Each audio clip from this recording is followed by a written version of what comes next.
एक बार तेनालीराम महाराज से किसी बात पर रूठा हुआ था कि महाराज कृष्णदेवराय ने उसे फिर से किसी बात पर डांट दिया, जिसकी वजह से तेनालीराम बिना बताए वहां से कहीं चला गया और दरबार में आना बंद कर दिया।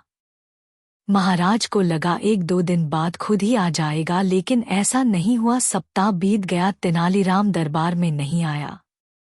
जब महाराज को तेनालीराम की कमी खलने लगी तो उन्होंने एक सेवक को तेनालीराम के घर भेज दिया।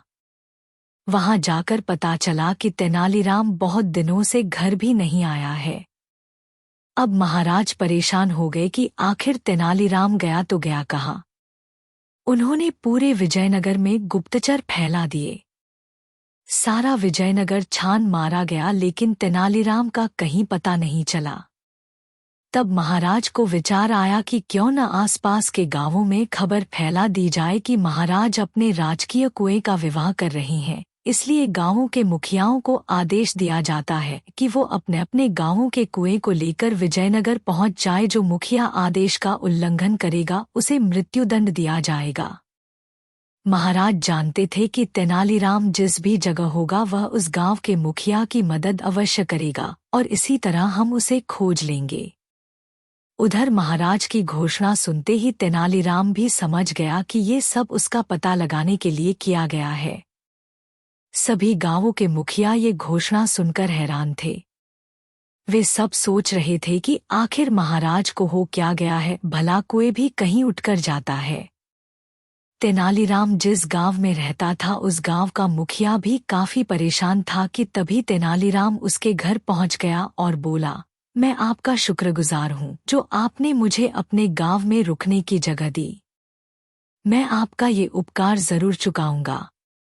मुखिया बोला, पर कैसे? अब आप आसपास के गांवों के सभी मुखियाओं को एकत्रित कर लीजिए और मैं जैसा कहूँ आप वैसा ही करना। इस तरह मैं आपको महाराज की घोषणा का हल बताऊंगा। तेनालीराम के कहे अनुसार उसने सभी गांवों के मुखियाओं को एकत्रित कर लिया और विजयनगर के बाहर जाकर डेरा डाला।